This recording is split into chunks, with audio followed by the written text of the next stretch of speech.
নিৰ্বাচনৰ প্ৰাক্ষণত পুনৰ জনতাক মাধমাৰ 1 এপ্ৰিলৰ পৰা ৰাজ্যত বৃদ্ধি হ'ব টোল গেটৰ মাচুল। কেন্দ্ৰীয় পথ পৰিবহণ মন্ত্ৰালয়ে ইতিমধ্যে জাৰি কৰিছে মাচুল বৃদ্ধিৰ জাননী। ৰাজ্যৰ 6খন টোল গেটলৈ বৰ্ধিত মাচুলৰ তালিকা ইতিমধ্যেই ৰাজহুৱা জাননী যোগে প্ৰেৰণ কৰা হৈছে। কেন্দ্ৰীয় পথ পৰিবহণ মন্ত্ৰালয়ৰ নতুন নিৰিখ অনুসৰি বৃদ্ধি কৰা হৈছে 5ৰ পৰা 30 টকা পৰ্যন্ত টোল কৰ। কামৰূপৰ মদনপুৰ টোল গেটত 1 এপ্ৰিলৰ পৰা লঘু বাহনৰ এবাৰৰ যাত্ৰাৰ মাচুল 140 টকালৈ বৃদ্ধি কৰা হৈছে। বৰ্তমান এই মাচুল হৈছে 130 টকা। এদিনত উভতি আহিলে একেখন বাহনৰ পৰা পূৰ্বৰ 205 টকাৰ পৰা বৃদ্ধি কৰা হৈছে 210 টকালৈ।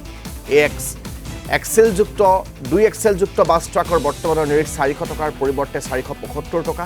3 এক্সেলযুক্ত বাণিজ্যিক বাহনৰ 505 টকাৰ টোল কৰৰ পৰিৱৰ্তে হ'ব 515 টকা। সমান্তৰালভাৱে অসমৰ আন কেইখন টোল গেটতো সম পৰিমাণে বৃদ্ধি কৰা হৈছে মাচুল। আৰু এই টোল গেটসমূহৰ মাচুল বৃদ্ধিক কেন্দ্ৰ কৰি এতিয়া প্ৰতিক্ৰিয়াৰ সৃষ্টি হৈছে। ৰহাৰ টোল গেটৰ পৰা আমাক এই মুহূৰ্তত পৰিৱেশ দেখুৱাব অসীম চেত্ৰীয়ে।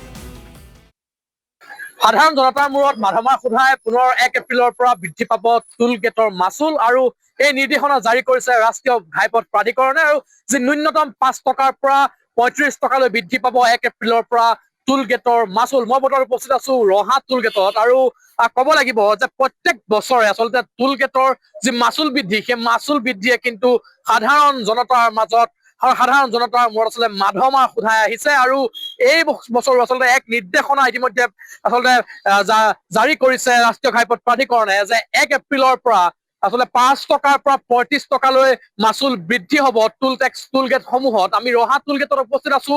ৰহা টোল গেটত আমি পৰিৱেশ দেখুৱাইছো। আমি কথা পাতিবলৈ চেষ্টা কৰিম। আমাৰ সৈতে আছুৰ প্ৰতিনিধিসকল আছে, আমাৰ সৈতে এজেৱাইচিপি প্ৰতিনিধিসকল আছে। আমি তেওঁলোকৰ সৈতে কথা পাতিবলৈ চেষ্টা কৰিম। আচলতে আমি পোনে পোনে আপোনাৰ কাষলৈ আহিছো। 1 এপ্ৰিলৰ পৰা পুনৰ টোল টেক্স বৃদ্ধি, জনতাৰ মূৰত মাধমাৰ, কি ক'ব?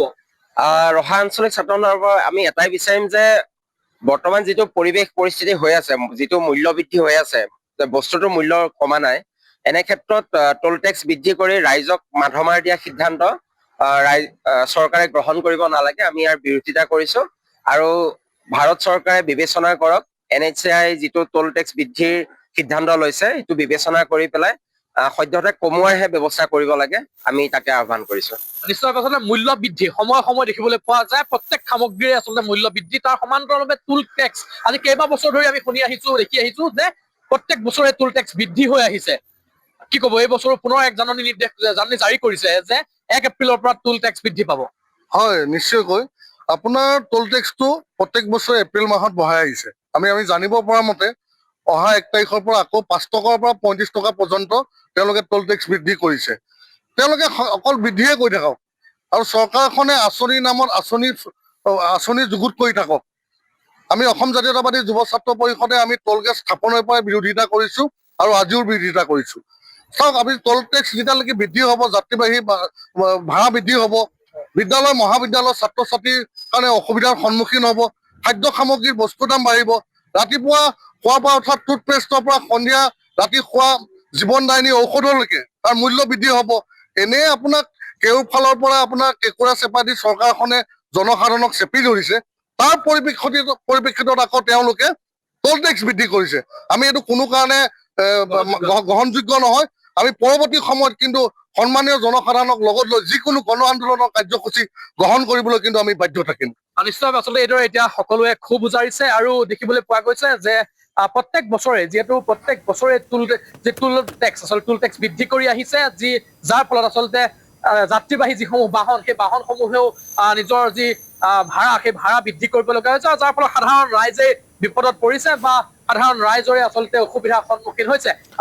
অসীম, আপোনাক এই মুহূৰ্তত ধন্যবাদ জ্ঞাপন কৰিছো।